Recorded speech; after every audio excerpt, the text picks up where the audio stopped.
बिहार में सभी दल तैयारियों में जुटे हुए हैं। आरजेडी से लेकर जदयू में बैठकों का दौर चलता है, तो वहीं बीजेपी में भी बड़ी बैठक है। जी हां, जेपी नड्डा बीजेपी कार्यालय पहुंच गए हैं और इस बैठक में कई बड़े नेताओं को पार्टी से आउट किया जाएगा। जो नेता पार्टी में रहकर पार्टी को गलत कर रहे हैं, पार्टी में रहकर पार्टी के खिलाफ काम कर रहे हैं, उनको आउट किया जाएगा। जेपी नड्डा आज बिहार पहुंचे थे, पटना पहुंचे थे। जो संविधान हत्या दिवस का कार्यक्रम था उसमें सुबह में जो है मौजूद थे।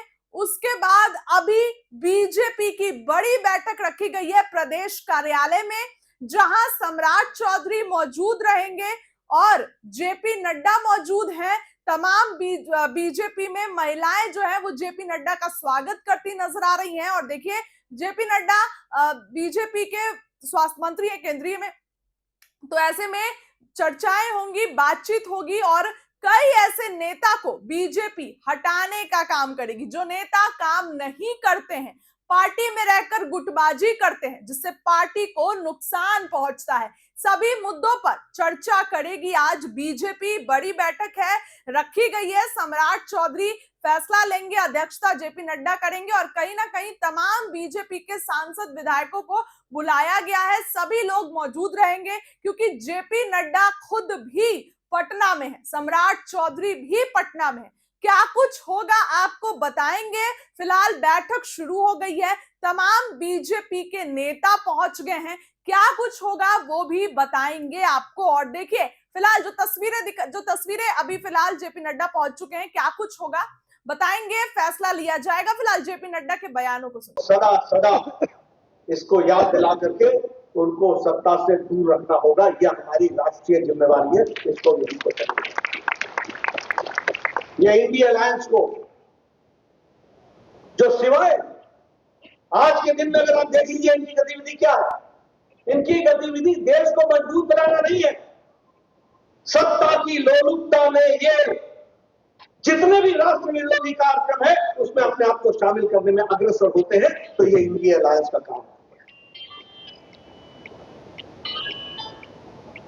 ये दो तरीका हो गया और इसलिए अभी आपने देखा होगा कि 10 दिन पहले उस समय के युवा नेता होते थे, यूथ कांग्रेस के नेता होते थे जब मिसेस गांधी थी, और लंबे समय तक राजस्थान के मुख्यमंत्री रहे अशोक गहलोत। 10 दिन पहले उनका वक्तव्य क्या है? 10 दिन पहले उन्होंने कहा कि अगर श्रीमती इंदिरा गांधी जैसी नेता होती तो भारतीय जनता पार्टी पर बैन लगा देती। अभी भी देखो आप, इनकी सोच नहीं बदली है। ये तो मोदी जी है और ये तो आप है जनता, जिन्होंने मोदी जी को बैठाया है और देश तरक्की के साथ आज विकसित भारत की ओर बढ़ रहा है। यह परिस्थिति आपको नहीं तो इनका अगर बस चले तो ये देश को जिस पाताल में ले गए थे 2014 से पहले, दोबारा वहां ले जाने में ये कभी हिचकेंगे नहीं।